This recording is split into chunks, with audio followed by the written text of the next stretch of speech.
Okay, calling meeting to order for the Waldo County Commissioners Court Session agenda, January 22nd, 2026. Today is Thursday, and it's the 22nd. I'm always reminded what day it is because I tend to forget. Thank you. So, call to order. Commissioner Parker here. Yep. Okay, he's here. Yep. Wasn't sure, but he's here. Mm-hmm. Commissioner Kelly present. Review or revise agenda. I've got, I want to add a couple things in there, add opioid update. And also that'll be right after public comment. And then add the auditor from RHR Smith and Company right after opioid update for the 2022 fiscal audit or calendar audit. Have a motion? Is that a motion? Yep. Second. All in favor? Carries. Okay, consent agenda. Motion to approve the consent agenda? Second. Second? Yep. Okay, all in favor? You're gonna want to remove January 8th. January 8th? Yes. Okay. That is not quite. We'll leave it in December 23rd And and January 5th. Yes, thank you Okay, and January 8th will come for your next court session. next court this year. Yes, it We're will. in a new year. Okay, just want to be clear. All right, call the question. All in favor? Carries. Public comment. Eric, what do you got? Yes. Thank you. Eric Bush from Belfast. I have a number of things, all related to the Walk budget slowly. committee. All right. So the commission's revised budget was released, I believe, last Friday to a predetermined list that you have. Okay. It has not been made public. And I don't really know why, but I think it ought to appear on the county website so that anyone that's interested in attending the budget meeting would have access to Sure. that document ahead of time. So let me pause on that. So Yeah. who's on the pre-published list? All town officials or Yep. towns? All the towns. You got some stragglers in there? I have people who have asked to be on that, and that is a temporary list. Once we're together, once we have that website all set up, people will be able to access all of that. Budget committee members, there's a Budget number, committee. there's about almost 90 people on that list. Oh, okay. So just for the record then, I know IT's listening. If you can post the budget, the revised budget dated January 16, 2026 up on our website. It is up on the website. It is up on the website. Yeah, it was put up on Friday. It was put up I've on looked. Friday. I looked and didn't, Yeah, it's up on the green banner up at the top is the updated version. okay, I only saw the memorial service. Yeah, that list. green banner up at the top should be the Okay, updated direct- version. Right up front. Okay, so that Okay. solves that issue for you. Correct, yes. Okay, Excellent. lack of narrative. We talked about this Sure. relative to the December budget. Yeah. And I'm just wondering, So we are working on the narrative. There was actually things that the budget committee requested. There was actually 22 questions. And so we're working on that narrative and trying to finish that up as quickly as possible to get it to the budget committee, and we'll get it posted too. you will put it on the Sure. website? Yeah, Great, that's okay, right. thank you. There was 22 questions, and some of them, we had to get the revised budget put to bed. And then there was some other legal questions that they asked too. So Okay, great. The agenda, as I communicated to you, is pretty slim in terms of sort of giving a sense of how this particular meeting, it's not a public hearing, but how this meeting is going to proceed, what the outcomes of this budget meeting are expected to be, etc. So I think, are you talking this commissioners meeting? Or the no, I'm budget- talking about the budget- upcoming budget meeting. Okay, So that if people are coming to the meeting, that they have some understanding of what the purpose sure. and the outcome of this meeting is. And if you have, outside of what you just mentioned, in terms of responding to their questions, have you communicated with the budget committee along with the revised draft budget that you presented them? Yes. Yes. Yes, there's. So, but one thing I need to make clear is that public hearings require a 10-day notice. And so, so this is a budget meeting. I grant you. Yeah. So I just want to be clear on that. Yeah, no, I realize that it's not a public hearing, Right, okay. but I think given the level of interest and concern that has arisen around this, Love the interest. Key point. yeah, I mean, I think it's Democracy's appropriate. working. I think that if you have communicated relative to your revised budget to the budget committee, Mhm. I think that information should be made public as well. Sure. So whatever case you have made to them Yeah. about this revision, et cetera, I think should be public Sure. information. I So I agree. would ask that that also be. I can tell you it's going to be held upstairs because we got to comply with statute. Upstairs where? Probate The court. probate, yeah, okay, yeah, okay. Again, this is the public's business. Right? Sure. This is the public's money. So there's virtually nothing that's budget related that shouldn't be shared with the general public and taxpayers. Okay, All right? I agree. Okay.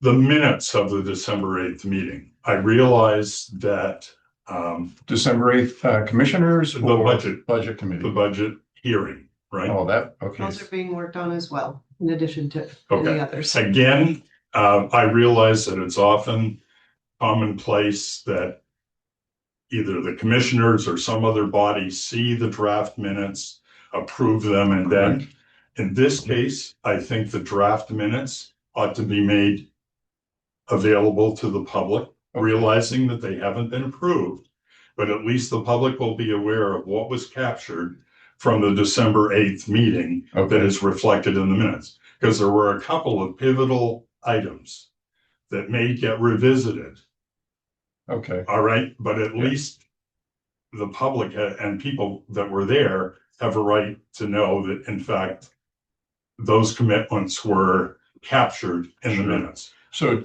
2 points on this before. Yeah, One, I can't wait for the new website and AI. I think everybody in this room can't wait for it. So that'll help speed up that process for getting the minutes approved and posted and accepted and all that stuff. Yeah. The other thing is it was 2 hours and 45 minutes long and there was a lot of comments. And so I know there's a lot of editing or, but Yeah. so in the December 8th minutes for budget, where are we I'm at? unclear as to which meeting that was because the public hearing was the 12th. Is that what you're 12th? referring to? was it the 12th? It was. Then I miscalculated. Okay. Yes, Just So to make sure. corrected. so corrected, yes. So The December 12th. budget meeting, yeah. So where are we at, Barb, on those? I know that was a long one. It was a long one and I tried very hard to keep up, but the nature of having to try to identify on my list who was speaking at the time. Difficult, And a little bit, yes. I'm gonna say I'm about halfway done, halfway, 2/3. just so you have an update there. Okay, all right. Status of audits, you're gonna talk about the 22. Where are we with 23 and 24? 23, I'm gonna ask them that question, so once we get to that, Okay, that's question 4. okay. No limit, Eric, but if you can cap it at 10, I'd appreciate it. Okay, all right. Well, I know that No, I'm there's a just- long list of other Yeah. public members. All right. I related the comment to you earlier this week that knowing what the impact of pulling the January 2nd payroll and the 2 IT bills back into 2025. I understand the rationale for doing that, but I would like to know, and I think the public has a right to know, what effect does that have on 2025? The audit is going to be a fair distance away, Okay, but the finance department ought to be able, here we are at the 22nd of January. Yeah. All the period has closed for 2025. So the finance department ought to be able to run a report for year end that is not going to be exact to what the audit may Understood. eventually find, but it should be very close. And if we get to finance, I'll ask that question. and you should be able to say, are we ahead of the game? Are we behind? Whatever. Understood. 2025. I think I'm just about done. Yeah, I've got a couple of specific questions related to the revised budget. I can wait Okay, until you can wait. Tuesday. All right. Okay, thank you. Thank you. I always look forward to it, Eric. Oh, I'm sure. Always do. You never know. I'm always listening. I think we both are. Yes, yes, we are. Where we are having a Sunday night into Monday, we're getting 8 to 10 inches of snow. And then there's supposed to be ice involved too. So that might want to get put out in the email, just a heads up for people that are traveling. Just saying, It's into Tuesday. Is that what you said? it's supposed to go all day Monday. Right, but the meeting is And- Tuesday night. I hear you. Okay. But when you get that much snow and you're having ice too. So we have weather issues. Right, coming up we might just want Monday. to just send out an email just to give Tuesday. everybody. You know. Okay, good, very good point. Any other public comments? Hearing none, I'll move on. Next item on the agenda, the edited agenda is opioid update. Lieutenant Magnuson. Opioid? Oh, yeah, go right to there and then we can cross it off. Okay. You can come forward, have a seat if you want that. Thank you. Put it under finance for some reason, this report, and I apologize. No problem. I'm flexible. Yep.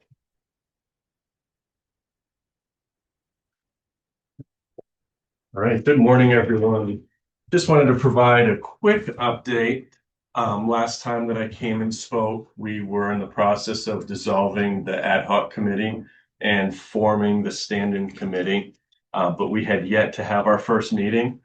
We had our first meeting on January 12th, and those are the rough draft minutes that I just gave both of you. Okay, so the rough draft hasn't been accepted by the committee yet. No, it will be Okay. accepted. We meet again on the 26th. Once it's 26th. accepted, then it will go up on the county website. Okay, But just to discuss where we are in the process.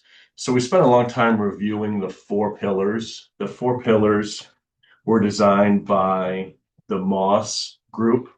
And it's really, what are the 4 key categories that need to be addressed when looking at how this money should be used and best utilized in our communities?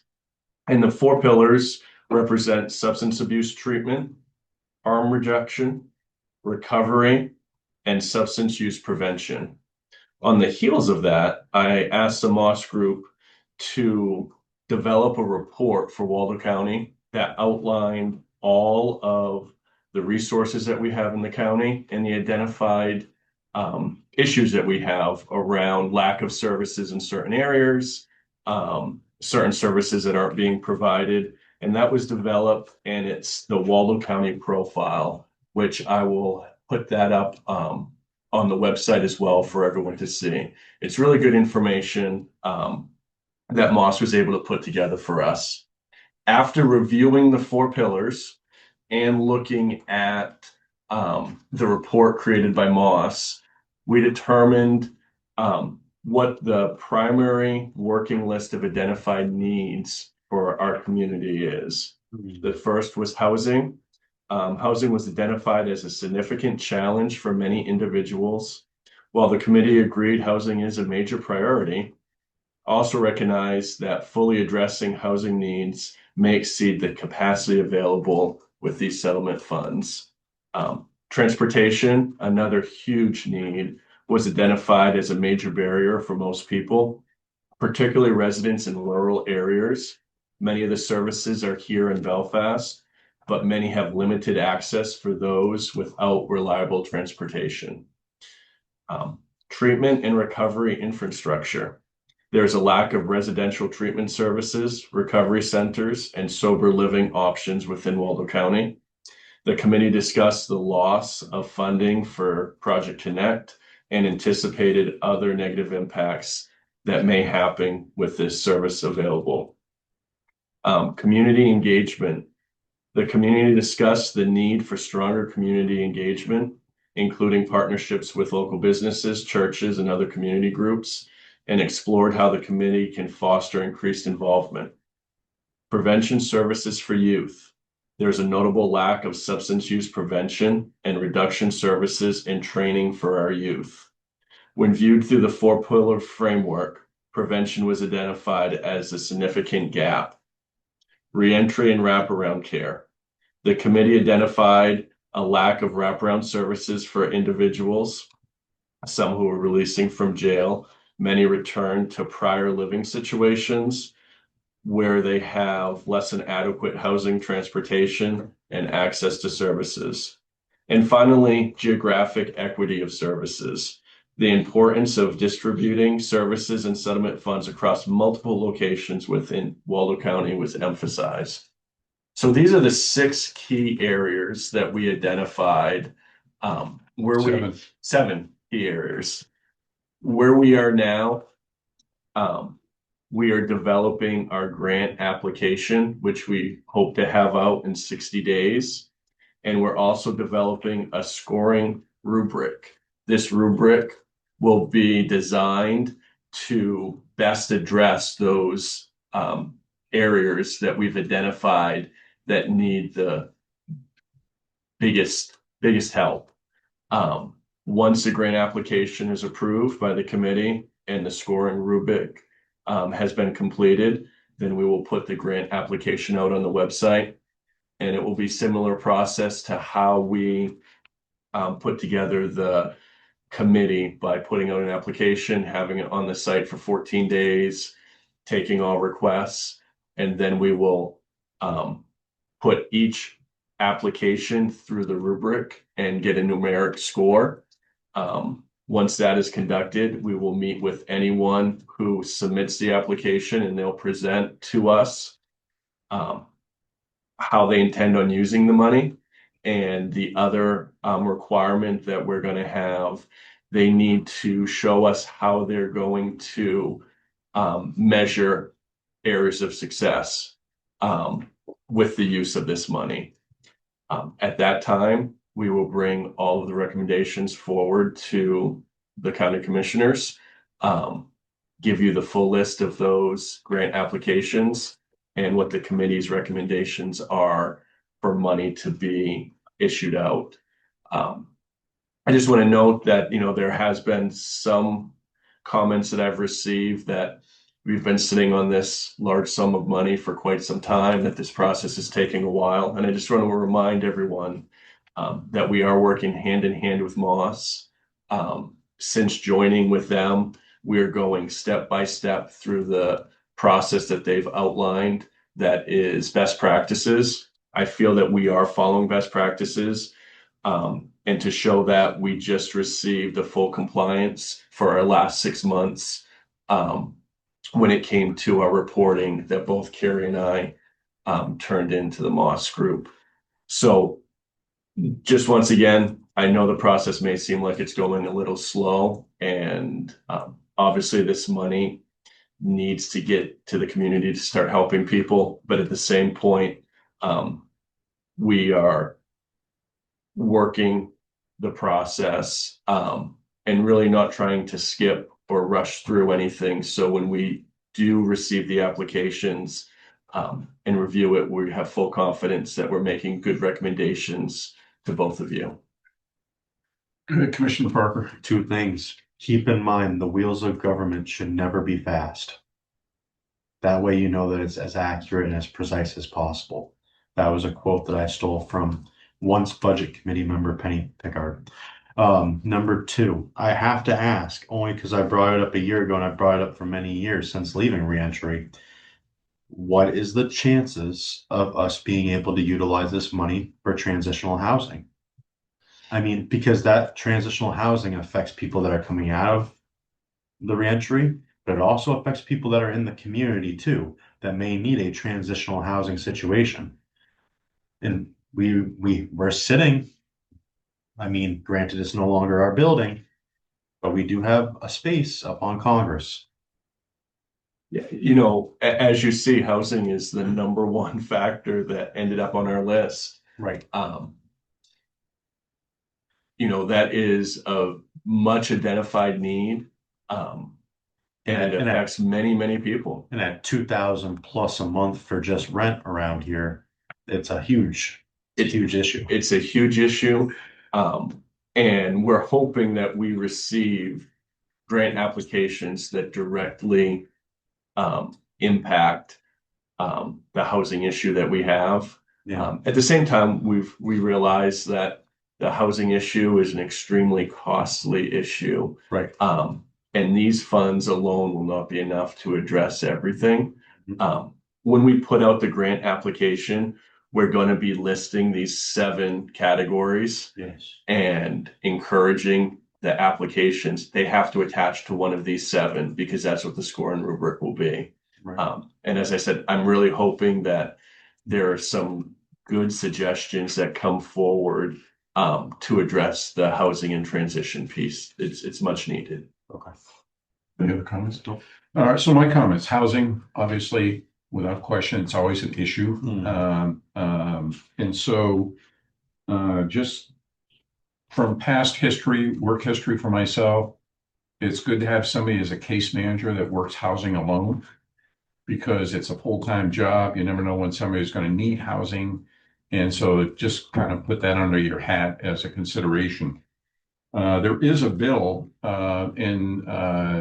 making its way through the State House right now, and I can't remember the LD number, but it's to take another 1% for emergency housing out of the county directly, which affects, we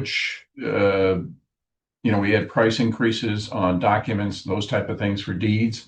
And here they are, the state has taken another percentage out of the county to pay for housing. I'd like to know how they're paying 90% of their budget for housing. What is the state doing for housing?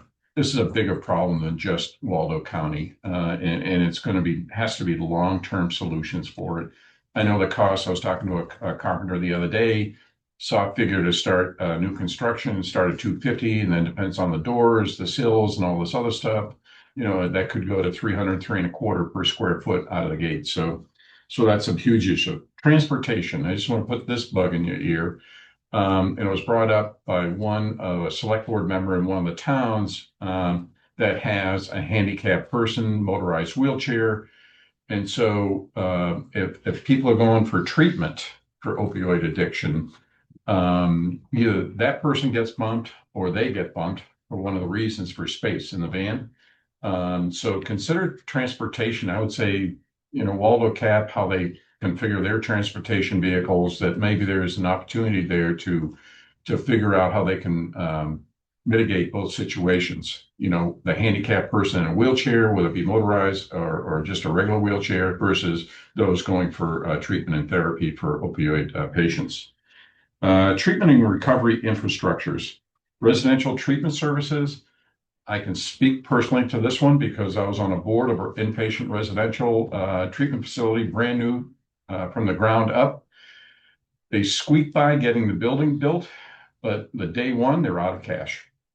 And so that is a very tough one. And I'm not sure how Project Connect was involved or what their mission was, but tough. Residential treatment centers are very tough. Recovery centers, more cost effective, I think, especially restorative justice. I went to one of their meetings and tried to get a concept in my head of what services they perform. So that's a treatment and recovery infrastructure is another tough one. Community engagement, having worked with churches, businesses, and other community groups, ongoing struggle. So just so you know, because they mean good, but at the same time, how long are they in the game for long term? So there's that.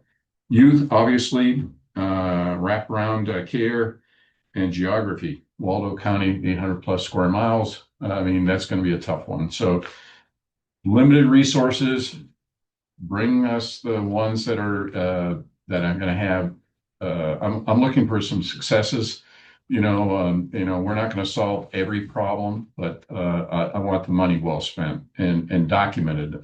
Going back to Mr. Bush's point, we want to know where the money's going to go for this. And the last thing on mine, I'll put this ask in public, but I'd like $100,000 out of the opioid fund for the medical services for those residents that are being residing at Somerset Jail under their MAT program, and they have sub-Q shots, 1.5 milliliters. That's good for 28 days, but it really stabilizes the situation while they're a resident of Somerset. So just to put that in there. And if the committee wants to give more than 100,000, recommend more than $100,000, I'll definitely entertain that. So no pressure yet. So stay tuned. Anything else to add to your report? Yeah, I think you bring up a really good point, and one of the things that Moss has brought up with us, and I think it makes sense, when you look at the amount of money that was given, and where it's really for a 10-year period, some of the best uses for the money may not be a new startup program, but may be something like Waldo Cab. Yeah. They submit a grant saying that if we receive X amount of dollars, we can provide these additional services. If churches that are currently hosting local AA and NA meetings, if they submit a request saying that this is what we're currently do, this is what we could do with a little bit more. It's been found in other communities that money has gone further that way. When people identify what's working and then how they can make it a little bit more scalable. So we're looking at those as well. So once the commissioners award these grants, put in the package or in the notice of grant award that they need to come and report out once a month to the commissioners with a written report. And we're looking for data analysis, which I think Moss is going to give the benchmarks for that too. I think it's good to keep them in front of us so that we know how the money is being spent and if it's effective. I mean, that's the goal for this. It's not, I think over the period of years, it's going to be 1.6 million. I think she'll report out, the finance director report out how much we've got, but it's over $500,000. Not a lot of money for an issue like this. So thank you. Thank you very much. Very good. Anything else? No. Yeah. Okay. Next up, the auditor from RHR Smith.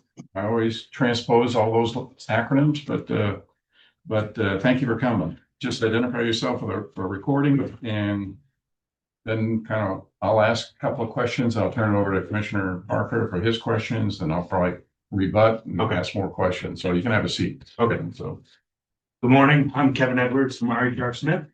I was the audit manager for 2022 County of Waldo's audit.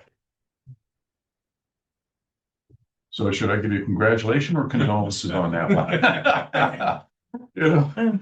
So understandably, so this is the second audit that RHR has presented. 2021 is posted on our website. And for those that don't know it, you can go to the state auditor's website and find audits for all municipalities, towns, and counties, and also budgets. So it's right out there in the public. So do you have some first points you want to mention, or?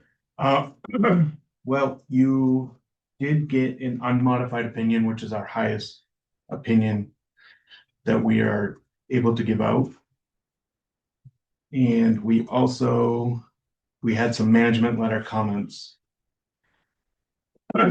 which some of them were expected by you guys as we talked, which was bank reconciliations, making sure they were signed and dated. This was from the previous year. Making sure that bank reconciliations were completed within 30 days of the end of the month. General ledger, making sure that general ledger accounts were reconciled in a timely manner. So the same as a bank reconciliation should be done within 30 days. Okay. And then the last one was transaction posting, which was making sure that accounts payable, accounts receivable were all posted at the end of the year. At the end of the year? Yeah. Okay. So out of the gate, 3 questions. Any material issues? No. Any significant issues? No. Any findings? No findings, No. just management letters. Just management concerns, and those were the bank recs to make sure they're signed and dated within 30 days. That's your recommendation. General ledger, same thing, and transaction posting by the end of the year. Yes. Okay, all right, I'll turn it over to Commissioner Parker if he's got some questions. No, I'm good. They're good? Yep.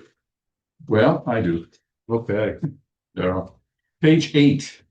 On the bottom of page 8, I just want to make a point of this. And there's a couple of reasons I want to make this point. And I'm going to refer to, I know Jim Leonard's not here today, but the Waldo County Budget Round 2, January 17th, 2026, his latest, so I'm giving him a little free press today.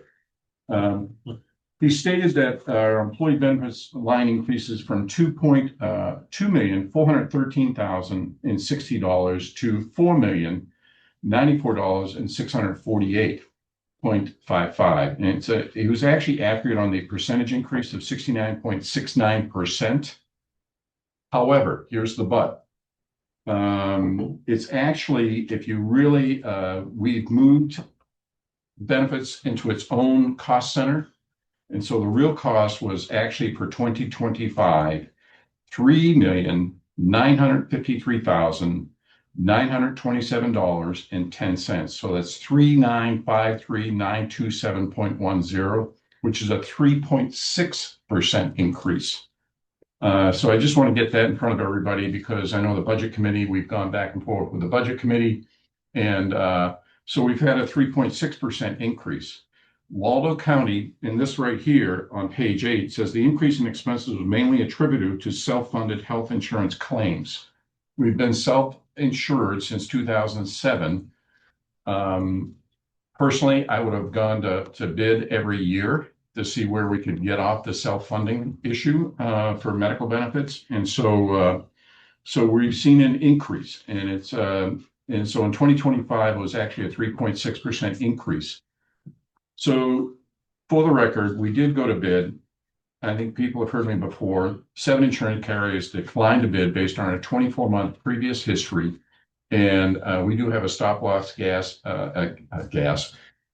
stop loss insurance for gap coverage. And that premium went up $100,000, but we also went up $100,000 on the limit amount. So we are trying to get out of that business. I've notified the unions that this is a critical point. We can't stay self-funded, going forward, period. Simply cannot afford it. So I've said this before, Cross Insurance has given us way more data than we've ever received.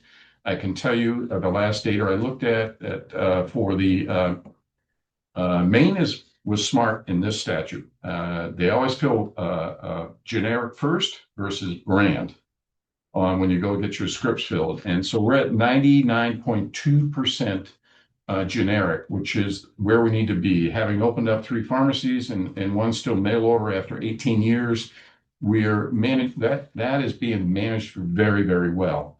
It's the comorbidities and it's also the utilization, and we are aware of that. And so we're trying to get case management on those type of things. So that's page 8. On page 9, revenues, program revenues, charges for services, it was 4.3 million, I'm rounding, in 2022, and it was 1.2 million for 2021. Can you remember what the reason for that jump is? It looks like it was, according to this, just where they put it in the revenue section, because if you look at 2021 from previous year operating grants and contributions, it's 3.2, but only this year it's 848,000. So in 21, the op grants and contributions, there was a higher number on that, 3.2 million. Correct. So if you balance those 2 columns out against each other, It's about $600,000. 600,000. Yeah. Okay, there was just a big difference in the number. Is Yeah. the reason. Yeah. Page 10, table 3, general fund unassigned. 2021 was I'll round up, 1.2 million restated. In 22 was, I'll round up, 1.6 million. Any comments on that? Just a $400,000 increase, which. So, okay, all right. And then jail fund restricted went from 900,000 to I'll round down, 1.5 million. So that was restricted? Yep. Okay. Make sure. Page 12, economic factors. The county is working towards a sufficient unassigned fund balance to sustain government operations for a period of approximately 3 months. However, the county maintains significant reserves for accounts, capital, and program needs. So in I don't know what they did the prior years, but in 2025, we didn't hit the tan until the first week of April. In April, so we're kind of there on that one. Okay. Let me keep going. This one's key because I want to refer back to and respond to Jim Leonard. I'm really giving him press today. Page number? That'll be page 18. Yes. He's asking, and I'll read right out of the paper. Another major and likely controversial increase is information technology. The IT department total raised from 229,000 to 780,000, a jump of 240.19%. So in page 18, it shows information technology general fund of $83,319 in 2022. In 2026, this is the first year that we've had a budget for technology.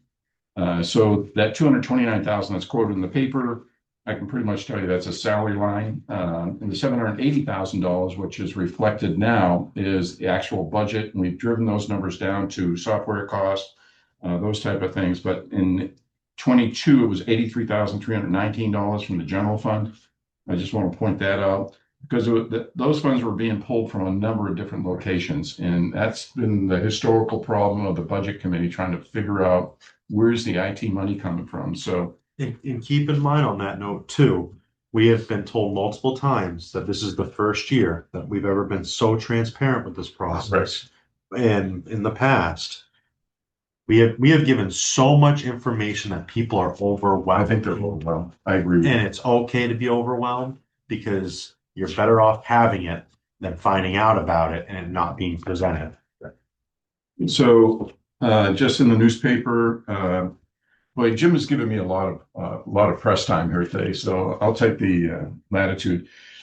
Software costs. We've driven software costs down to a penny per employee. So if it's a deputy, I can round up, it's going to be $2,400 and change when we hire a deputy. And if it's a regular administrative staff person, then it's around $240 and change. So, and the equipment that we're trying to buy is some new switches. They're 20 years old. So I just want to get that out there. I'm kind of taking a little bit more latitude on the audit than I probably should. But let me just keep going here because I did highlight some question.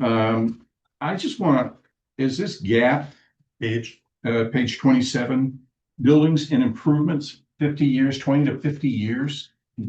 We're sitting on a jail that's 50 years old and the bones are good. Yeah. Roof, maybe not this year.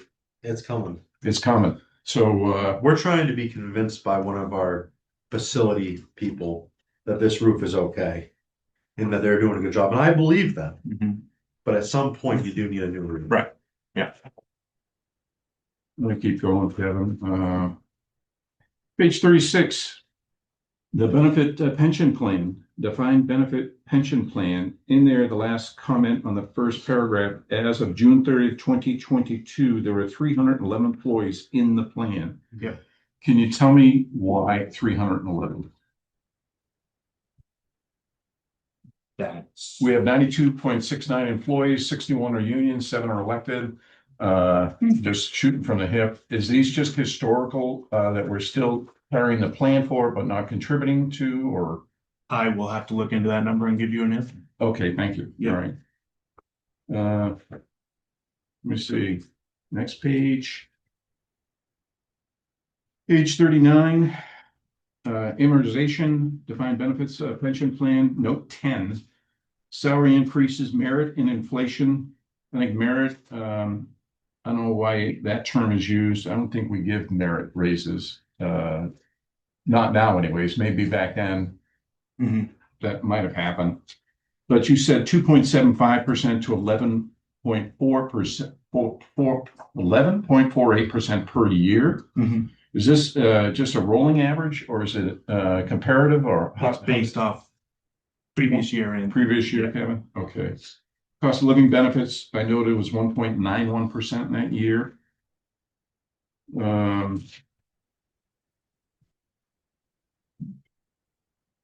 Inflation rate, page 45 was 2.75%, just to note. Page 48, county has liability coverage on note 13. Liability coverage range from 400,000 to 2 million, and there's no deductible. I know that has changed, so maybe in that year, the risk committee didn't have deductibles at that point or Okay. whatever. Yep. You know, but I know for a fact it's changed, especially on vehicles. So that has changed. Right.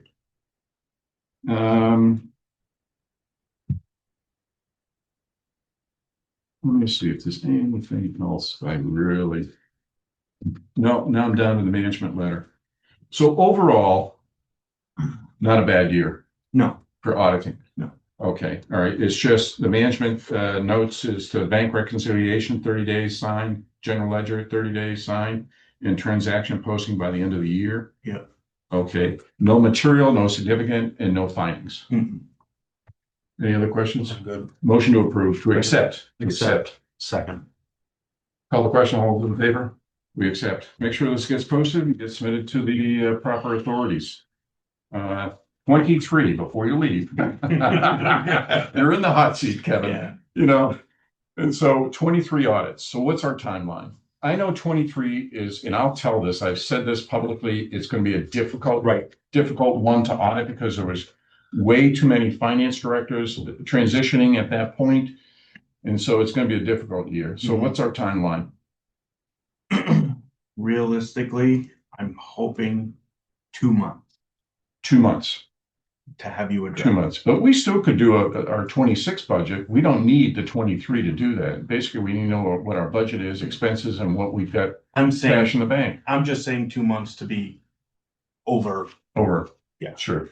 I'm trying to get it to you before, Oh, good. but we'll say 2 months. So you said 24 hours. Did I get that? No. No. So 2 months. Yeah. Is that a So motion 2 to- months Is that a from today. motion to approve 24 hours? Yeah, very good. So 2 months from today. So we're looking at roughly March 19th. That's the third. Mhm. That's the third Thursday in that month. So March 19th. Are you thinking like 60 business days or calendar days? I'm thinking Calendar. calendar. I'm thinking like 24 hours. If I could do that, a lot of people would be very happy, but All right, so for the minutes then, we will put a date tabling the 23s until March 19th, Mhm. and we'll have that draft. that's my hope. Good. Thank you. Any other questions for the auditor? I'm good. Thank you very much, Mr. Edwards. Have a You're great day. Safe drive back. Thank you. Moving on. I always love this department. Finance.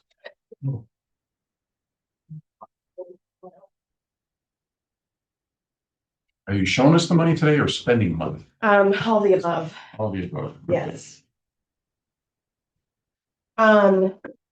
Opioid settlement, I gave you a finance report. I want to make a correction to the beginning balance date. That should be 12/31/25, not 11/30/25. And that beginning balance was $500,666.02.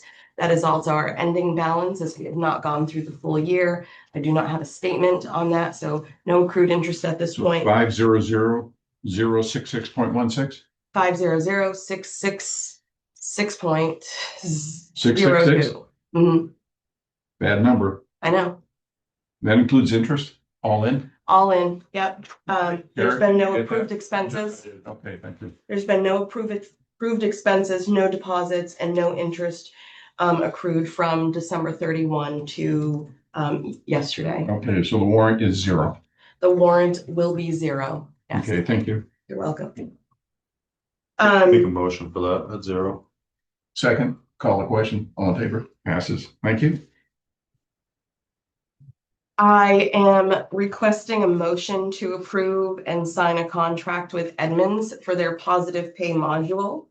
Positive pay is used to send our warrant approved checks and prepaid transactions to the bank. This adds a layer of security and fraud protection. This module was not originally added into the first quote that was signed. This typically costs $1,650. After explaining our current budget situation, our sales rep went back and offered us a zero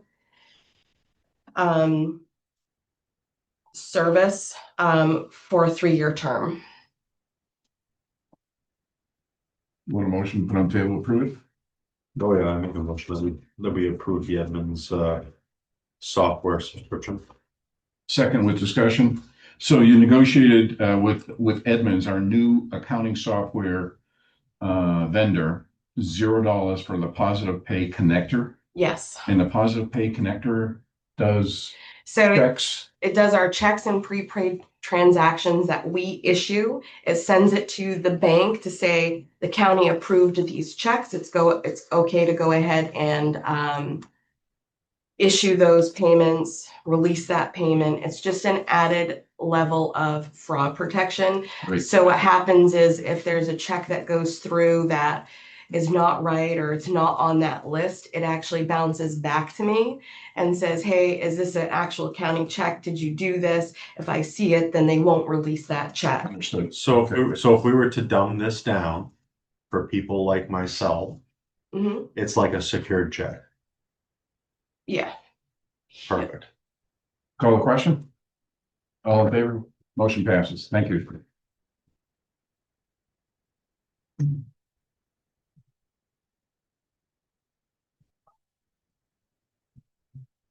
Today's date is 1/22/26. checking you. Thank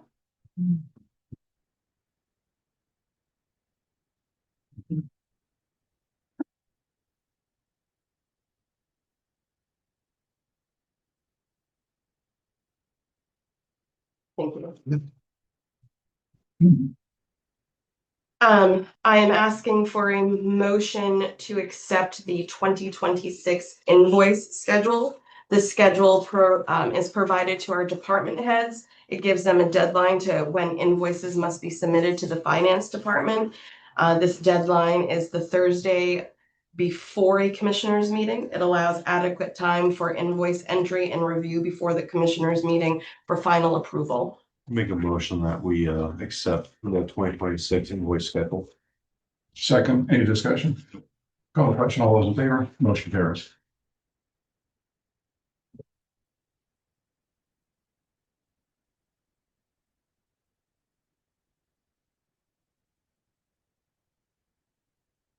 Thank you.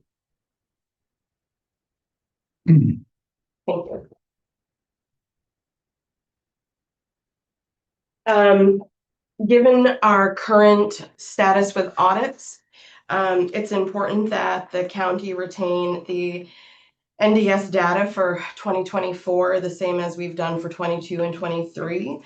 This is necessary to ensure continued access to historical data needed to complete the audit review. There is a cost, and that cost was $2,262.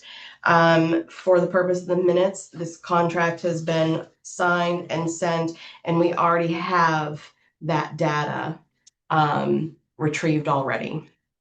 Accept the motion.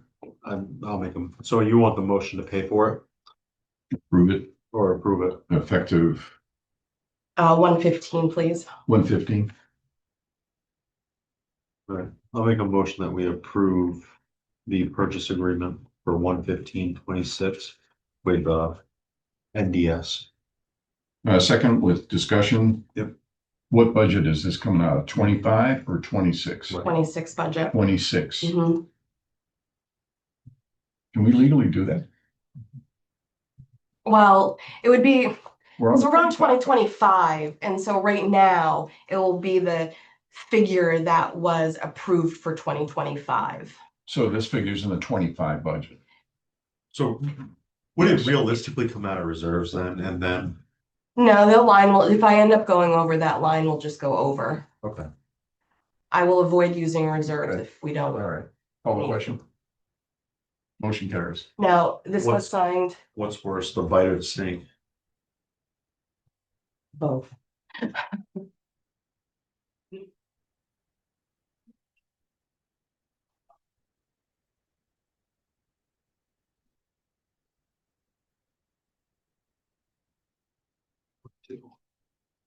I almost need to look at Kevin's written note.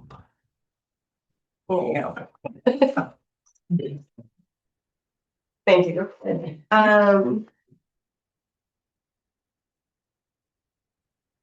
You've already got an audit update, so I'm going to bypass that. Oh, I do have a letter here that the commissioners do need to sign. Just the auditor's letter. This is the auditor's letter. Yeah. Yes. So I'll put a motion on the table to approve of a letter going to Ronald H.R. Smith, Principal R.H.R. Smith and Company for the FY 2022 audit. It's a standard letter that's required from us. Second, any discussion? Nope. Call the question. All those in favor? Motion passes.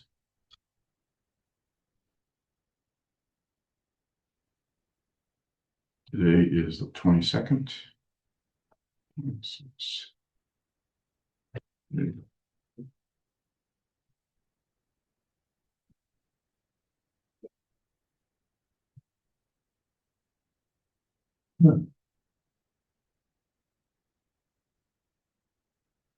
Those things that they don't ask for time dates on these too.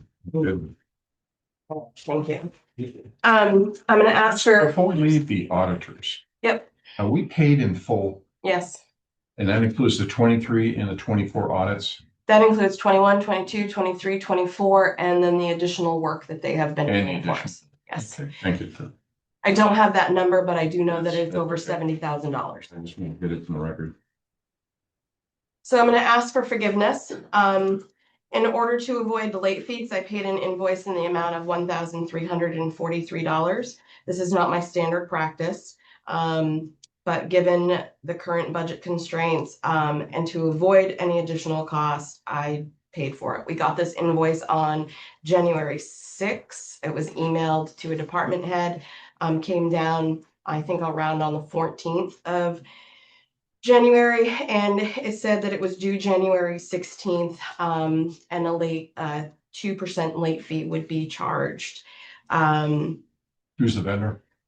It was Wolfcom, and Wolfcom. Wolfcom, correct me if I'm wrong, you access your evidence records, correct? It's our previous body camera footage, so basically all of the body camera footage that we captured through Wolfcom is accessed via their software. So it's like retaining the history or whatever. Retaining all of those, Okay. all those. Understood. What was the amount of a penalty that we avoided by you prepaying? Or are you paying? I've paid it, so there was no penalty, and I didn't calculate what that penalty would have But been it would have been at a 2%. at 2% late fee, Of the invoice of 1,000 something. $1,343. Okay. And I want to point out that our next meeting wasn't scheduled until the 22nd, so there would have been like 6 What's days. it 80 cents? I know. Look, I'm gonna be the guy that falls on his sword here. I can't condemn you because I've already given somebody else a blessing in the room when he did a contract. So I Yeah. appreciate you helping out the taxpayer here. Do you need a motion to approve? Yeah, if you would please. Motion to approve $1,340, $343. $343.00. Second. Call the question. All those, it passes. And is that, one last comment, is that out of 25 budget or 26? It is. So, because we are on 2025 budget, it will be a 2025 number until the 2026 budget is officially approved. Thank you. Um, Need a signature on no, I do not. Okay. Motion and approvals, thank you. One of the questions that the budget committee asked is, what is the tax cap for the county of Waldo? After extensive research, legal representation, that number, our tax cap for 2026 is 18.33%. 18.33, 18.33s. 18.33%. And that's after legal. That is after legal. Okay, and we're at 17.36. Yes. But did that legal opinion include contracts that have already been negotiated? Because there is a number in there that we cannot touch. So I think that number, well, that doesn't have to do with the tax cap, because the tax cap is looking at the previous year's tax assessment based off each individual town's prior year state valuation minus the 24 valuation. And then it gives you a number to what you can increase. It also includes the average real personal income growth, which is determined by the state. So once we figure out what the town percentage is, we have to add that to our personal income growth, which is set by the state. And that's where we get 18.33. So I don't think that I'm good with it. Okay.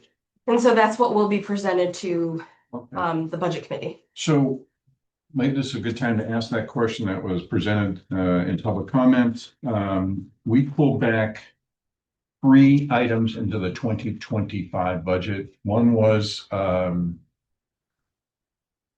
accounting software, Edmunds. Yep. Which was how much? It ended up being $29,000. Okay. Next one was website. Ended up being 51,000 and some change. Is that close enough for you, Eric? And then there was another invoice that we prepaid, and that one was around, which had to do with technology, and that one was around $7,800. So those 3 in total come Okay. to that reduction of Okay. $90,000 from IT. And then one more. There was the housing for residents. That's in the 25. That is, and we prepaid $325,000 for that. We also brought that payroll from that 27th pay period back. That roughly was a savings of $239,000. 239. Yes. Okay. Close enough, Eric, on those numbers for you? Okay. Now, I think the other question that Eric was wondering was Sure. where we were with the bottom line. So on the county side, we expended $95,000. I'm sorry, we expended 95% 95%. of our overall Budget. entire budget. Yes, 95.0. it just says 95%. 95%. It's a round number. Okay. On the jail side, we expended 93% of the overall budget. So 93 on the jail. Eric, did you get that? Yep. Okay. All right. Does that answer those questions for you, Eric? I'm assuming then that the difference between the percentage spent versus budget allows enough room to accommodate those costs that were pulled back. That is including, those Oh, percentages are including. Okay.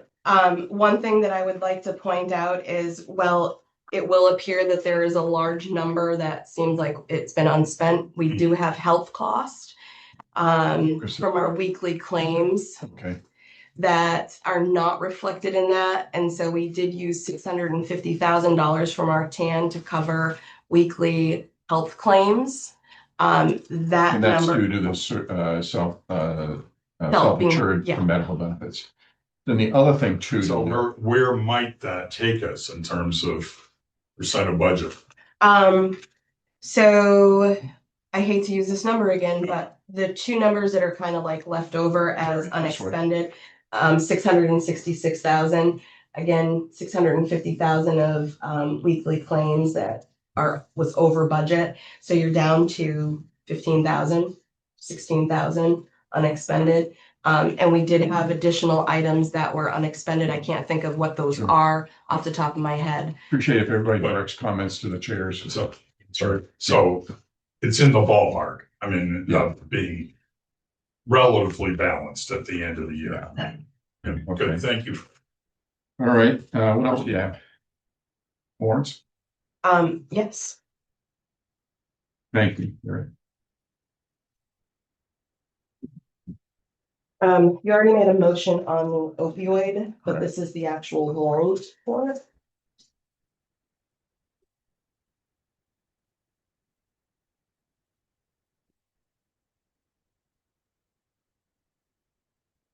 Okay. The warrant for jail accounts payable is $52,074.97. That's 52074.97. The payroll for January 12th was $51,256.66. That's 51256.66. Grand total is $103,331.63. That's 103,331.63. Make a motion that we approve the jail warrant for $103,331.63. Second. Call the question. All those in favor? Motion carries.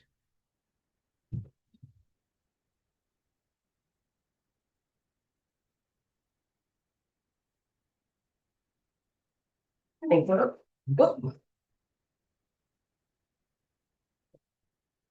The county accounts payable is $231,704.11. The payroll for county for 1/12/26 was $201,520.79. A grand total of $433,224.90. That's 433,224.90. Make a motion that we approve the county warrant for $433,224.90. Second, call the question. Passes.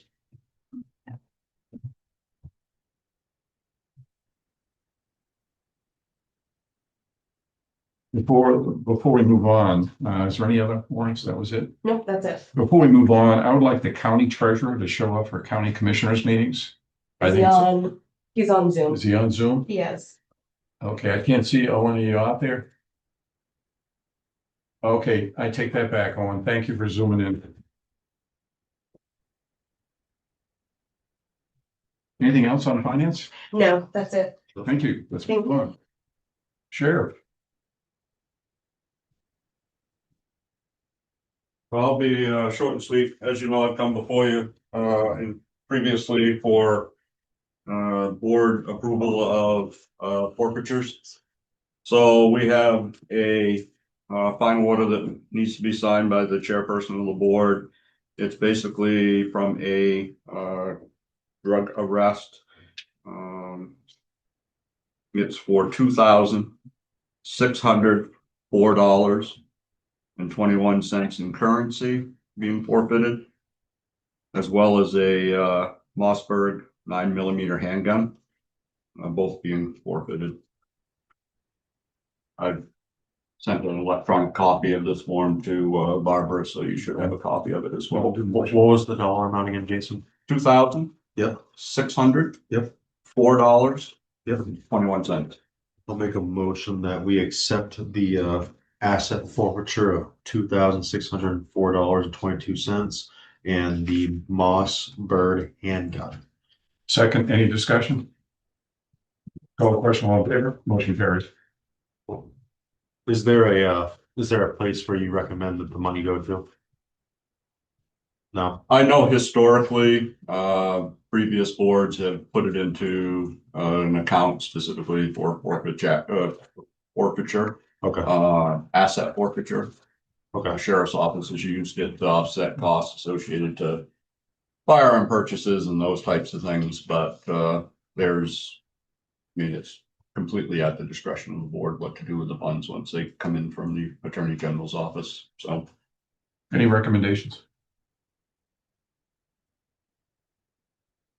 well, there's a part of me that would, from a self-serving piece of it, that the sheriff's office certainly loves to have funds available to offset costs of having to purchase things that are unexpected.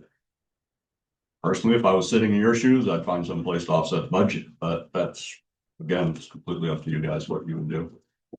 So let's offset the 14,996,064 $654.99. You want to offset that? Yeah, I'll make a motion. I make a motion that the total of $2,604.22 gets Applied to the applied 26 to the 26 budget. No second. Any discussion? Call the question. All in favor? Motion carries. I would like to have that highlighted that the sheriff made the great idea of it. Yes. And that it is his idea. I want him to get credit for it. Any questions? That's it. Thank you, Sheriff. I appreciate you. Moving on. EMA.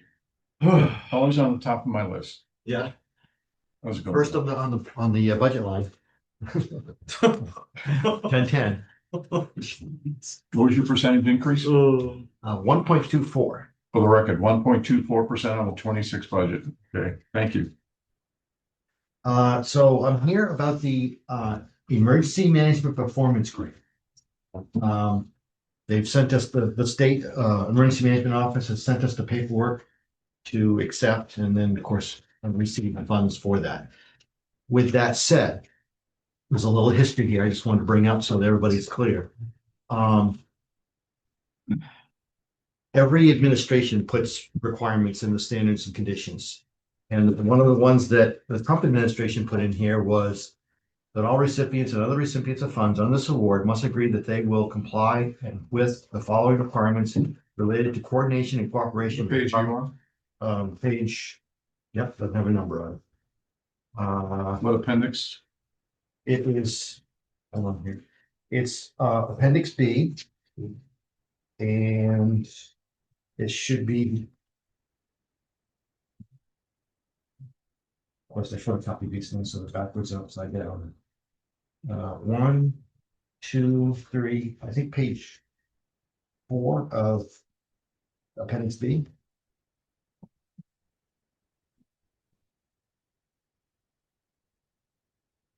In what section? Yep. Oh, the immigration.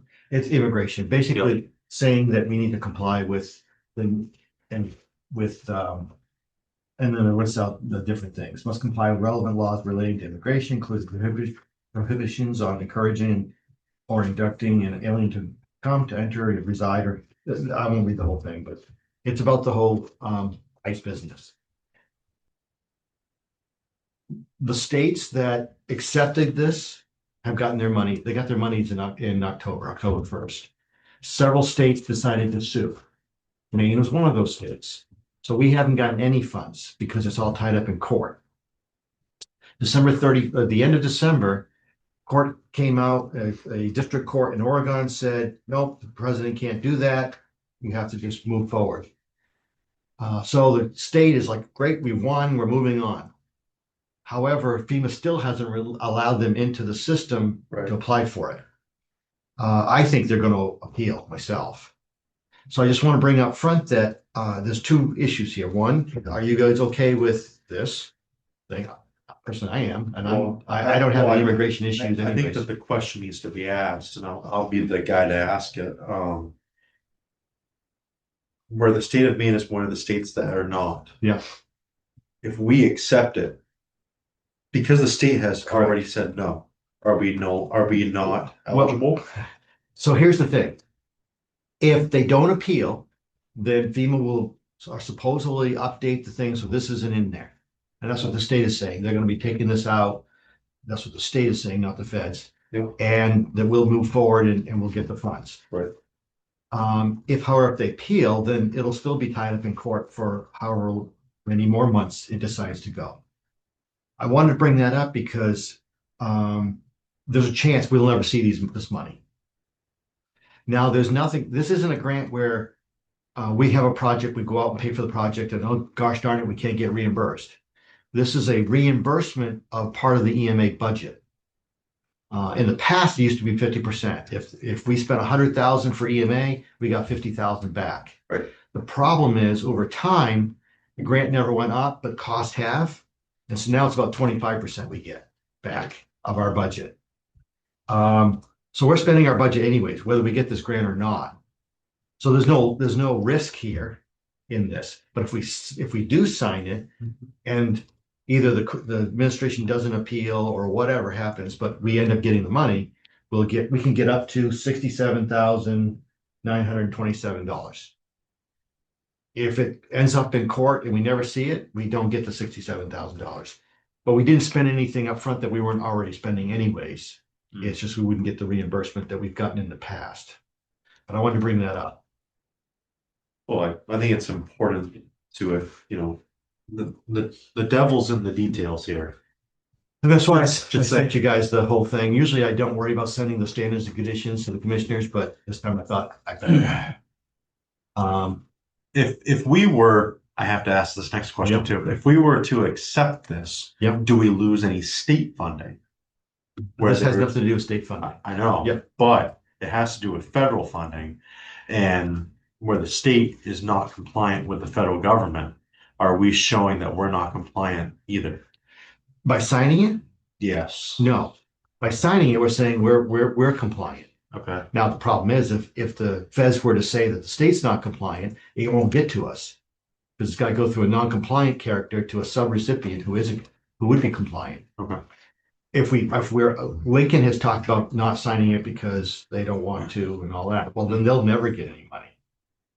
If we don't sign, we won't get any money. If we do sign, we might get some money, is what it's come down to.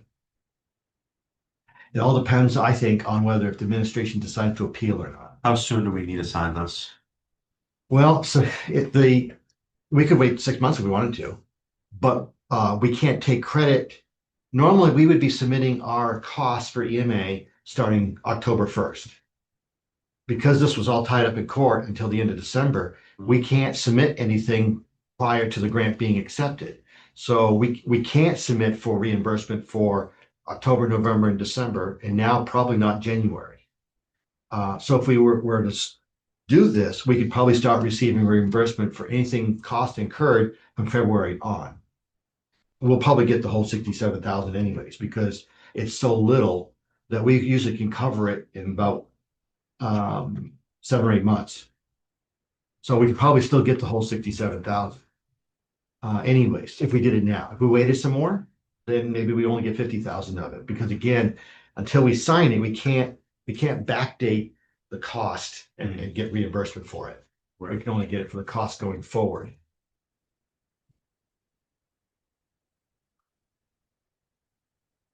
I'm okay with pushing this off for I am too. at least another 30 days because Yep. I gotta be honest with you, I have a feeling that Kevin and I are gonna have to talk, Yeah. maybe with some bourbon. So here's just looking at, I know what other counties have done on this issue, and just looking at the language, I get a little nervous agreeing with the federal government for $67,000. And I want to paraphrase this into the four freedoms: the freedom of religion, freedom of speech, freedom of hunger, and freedom of fear are the repercussions of not approving stuff with the federal government. And I think we've lost 3 of those freedoms already. So I think the only ones left on the table right now is freedom of religion. And I really don't want county government to get involved in politics from DC. I don't know where that would take us and what we would accomplish, because I think in the reality, at the end of the day, the towns or the municipalities will solve their own issues. The counties will solve their own issues. Sometimes the state helps us out. There's a bill on the table right now that would take money out of the county, which I disagree with, for emergency housing. Even though emergency housing is a great concept, I think the funding aspect of it is what's troublesome. And I don't think it should be on the county's back alone. I think it should be the state. So these kind of mandates that are put into grants, and I've done hundreds of grants. I don't know if it's thousands, but definitely hundreds, and written grants. And once you sign a grant agreement, you're locked in. Oh, no. You're locked in. And we've had this under the Biden administration, Yeah. the Obama administration, the Bush administration. Sure. So, but the language is getting stronger, more targeted, and, If things go the way the state hopes they'll go, yeah. the language on the immigration is coming out. Maybe if ICE left the state, I'd be more inclined to agree to this one right now. So that's just my 2 cents from shooting from the hip. I think let's table this for 30 days. Let's bring it back on the agenda on the March 19th, I think is the third Thursday, correct? Yeah. Let's table it to March 19th. So let me sleep on this one, Dale. Yep, not a problem. Yeah. And at some point in time, because we also should have gotten Homeland Security funds on October 1st. Sure. We haven't gotten those yet either. That's going to amount to about $130,000. Same standards and conditions are going to apply, I know. and they're going to apply to Department of Justice grants and all these other grants. Sure. Yeah, well, and this is my response, which is not a very classy one. I'm gonna recite Mel Gibson from the movie The Patriot. I'd much rather deal with a tyrant 3,000 miles away than 300,000 miles away. So, I mean, if the state's telling us to do something, I can digest it a little bit more. I don't want to get in the middle of state and federal politics. It's not. And then the other thing it's too not is good we for us. will probably have the third seat filled, hopefully by then. And so that might bring a little bit more perspective to this issue. Right. But yeah, please definitely take a look, because that's not the only section. I know. There's lots of sections there for standards and conditions. Some of these go back to 2001. Let me March read this one late at night. The Patriot Act That's why I is in do my there. best If work. you love about that, that's been in there for all these years. Yeah, no kidding. Anything else, Dale? No, I just wanted, normally we move forward all this, we just move on, but Yeah. with all the political environment and everything else going on, you guys needed to. Well, the other thing too is this has a ripple effect on housing costs and our capacity to deal with the jail system. And that has directly affected, ICE is directly affected, and the federal government has directly affected the increase in rate from $58 to $85 to $95 per day for males and $135 for females. It has directly affected the availability of beds. Since we do not have to jail, we have to deal with other counties and have agreements with them in place. Has a dramatic effect on that. So there's ripple effects to all of this. So and that's not even including when they extradite. that's correct. That's correct. And that housing cost is a progressive tax, comes directly off the taxpayer of Waldo County. It's coming right out of everybody's pocket. So and the state has a state statute. I'm getting on the bandwagon now that they do not comply with when they're supposed to cover 20% of the jail costs. It's been on the books for years. They've never followed it. And so they put a little money on there, $1 million, $2 million, spread it out amongst all the 16 counties, but it's not covering the cost and the percentage based on the statute. So there is a ripple effect to all these grants and the requirements and everything, Remember the 55% of education. Any other comments? Nope. Thank you, Dale. The county clerk, let's move on. Right with you. You are aware that occasionally you receive notices of layout and taking, and this one is in Commissioner Kelly's district, the town of Prospect. I'm gonna send it down to you to look at. We are required to keep that for 1 year. The Registry of Deeds keeps it indefinitely. They also receive. Do you want us to notices initial back those from when them. we get these things? They used to require that you sent a letter back. They No, would send- us, the I'm sorry. files that we've seen them. You can, certainly, that would be great, actually. I usually write on it, review with the commissioners and the date, but your signatures would be great. Thank you. So I like to make you aware of that in case there is an appeal on that, which you would serve on, Commissioner Kelly. They don't happen very often, but occasionally they do. Thank you. Just to make it formal, did you want, I sent an email talking about monitoring Commissioner Johnson's county email. Do you want to make it official as to who monitors that until that seat is filled? Just county clerk. Yeah. I mean, I kind of feel like that. I mean, Yeah, whoever monitors it is whatever, it's. I think that a lot of people are reaching out to either Kevin or I anyways now, that she's, Yeah, you know. I don't know know that. that You for a want to fact. have the county clerk Yeah, monitor? yeah, I'm good with Okay, that. need a motion? Yes, please. Motion to monitor Commissioners Betty Johnson's email by the county clerk. Second. Motion, call the question, carries. I am going for the record, myself and the sheriff out to Islesboro, since they live on an island out Good. there, on the 28th to meet with the select board, since they had some concerns about the budget. I appreciate that. Yeah. I didn't have them while he was here about that whole thing that they brought up a month ago.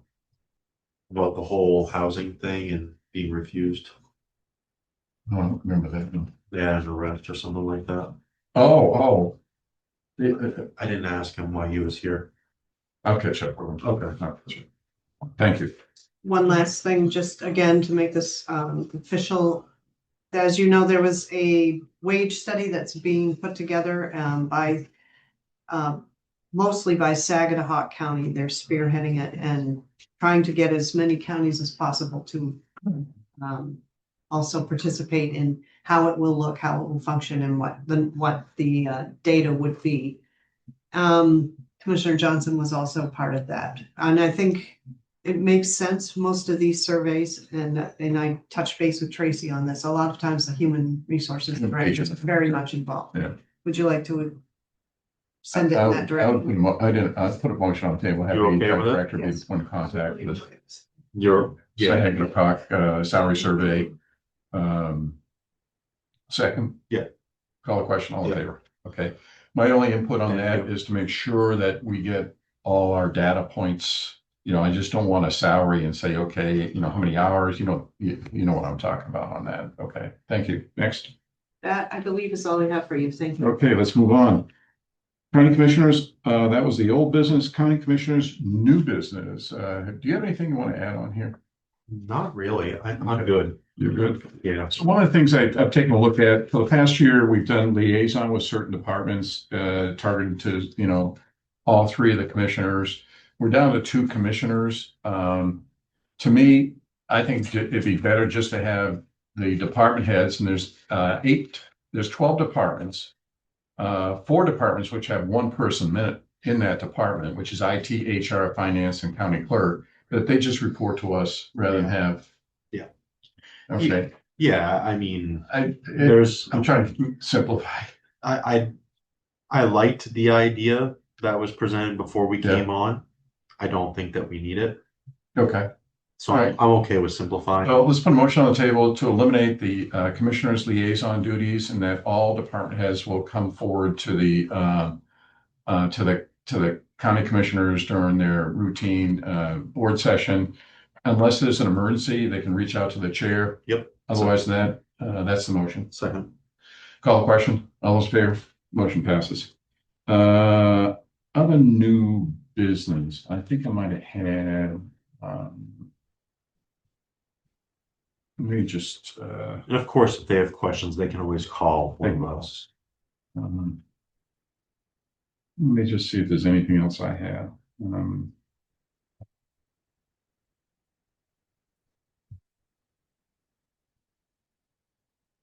Oh, okay. So just for the record, you know, we're trying to go through all the accounting things, you know, as we go through this elongated budget process.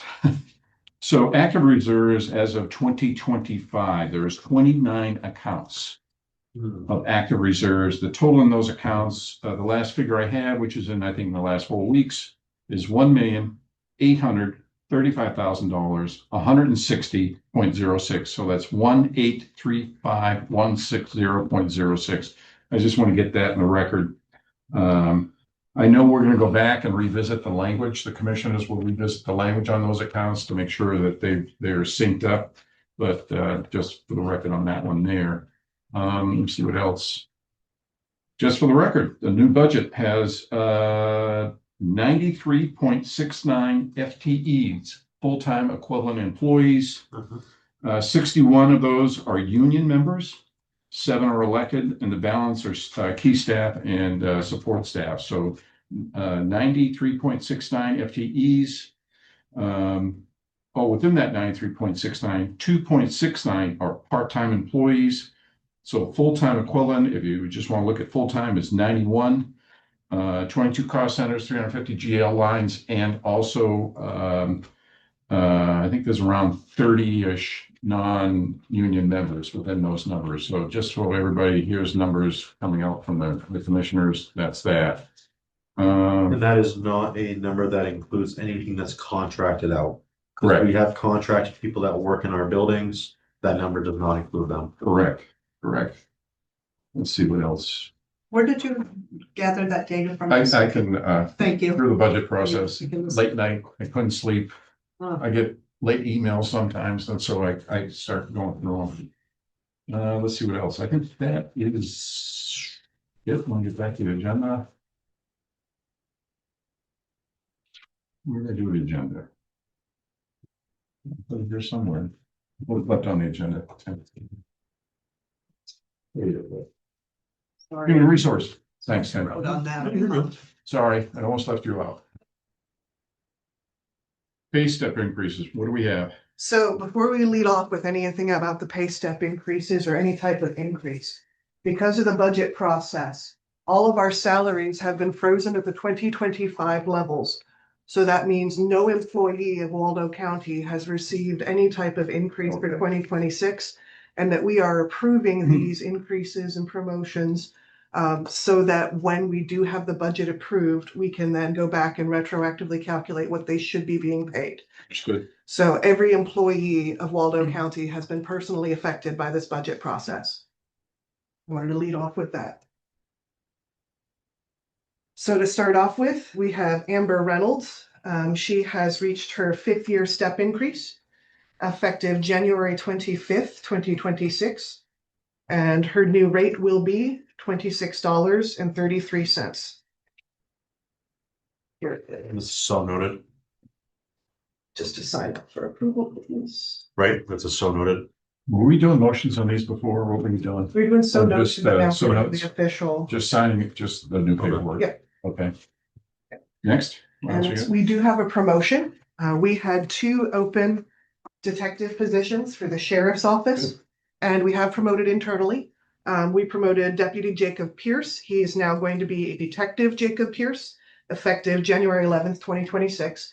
He is a veteran. He's been with us almost 3 years. I'm very pleased with this. I think So, it's an excellent In, choice. within this promotion, the county is not paying the training fees because it's an Correct. internal employee. Correct. Otherwise, those fees could be up to $48,000 if we were pulling them from the academy, or if we're pulling them from another municipality. Correct. Got it. Okay.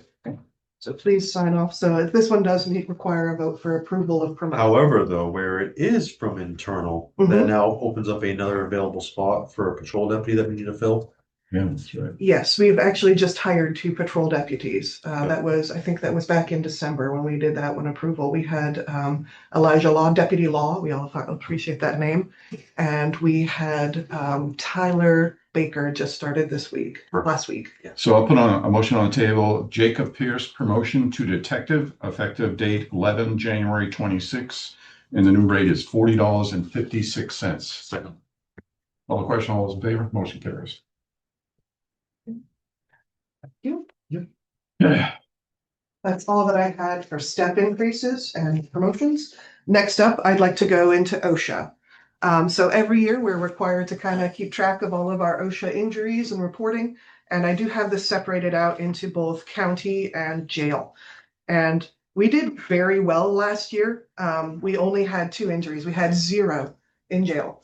We had 0 OSHA recordables in jail for all of last year. So that is incredibly well done. I'm very pleased with how well we did for jail. So this is the OSHA 300A form. This does have to be signed by the commissioner chair, and this does have to be posted up where employees can see it until March 31st. Have to ask though, Mhm. does that include contracted people? Well, we are not responsible for contracted employees for any OSHA recordables. That would be for them. Okay. So this is so noted. Or do you need a motion? No, this is just a so So noted. noted. Yes. Okay. And then for county, I'll let you finish soon enough on that. Okay. Thank you. And then for county, since this also includes all the police officers and all the police departments and everything, we did have 2 recordable injuries, but no lost time. So even though they had to be reviewed by a medical professional, there was not any lost time associated with someone having to be out of work. Together, we're looking at over 200,000 work hours with only 2 injuries and none of them lost time. And that's for 25? Correct. With those injuries, Mhm. did we find 100% recovery? Correct. Perfect. Yes. That's Good important. question. That's Yeah. important to be noted Yes. for in the future. Yes. I mean, unless Kevin wants to pay for the knee that I hurt out at the garden back in 2012. No. Good, because I don't remember hurting it either. There you go. Anything else? Thank you very much. That's it for OSHA. That's it. Anything else? I do have a couple of miscellaneous things. Miscellaneous? Perfect. Yes. So previously, the commissioners had already reviewed this policy. We'd originally called it the workplace bullying policy, but we have renamed it to the professionalism policy. So we've already looked through it. I've made the requested edits. Yep. I'd like to just turn it over to the commissioners. Here you go. Just for approval and implementation, please.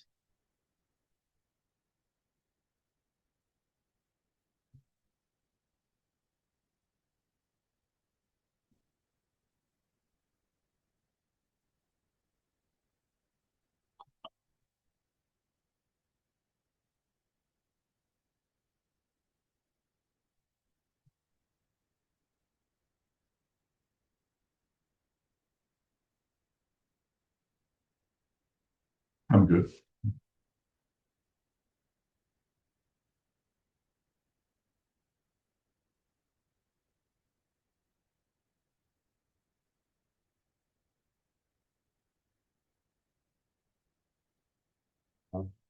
Go with it. You good? I'm good, except for where it does say the elected officials part can't terminate us. Correct. So we would have to remove That's, it. yep, Correct. that's Okay. actually correct. And we probably would want to have, I am horrible with this, so do not take this the wrong way.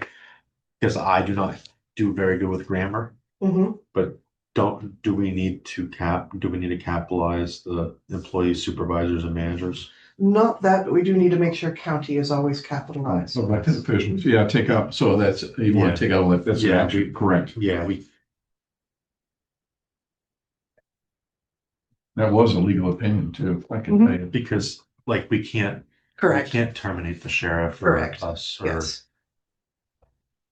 but other than that, I'm good Good with it. catch. Mhm. You want to put a motion on the table? Yeah, You got it? I make a motion that we approve the professionalism policy with the edit of removing the elected officials.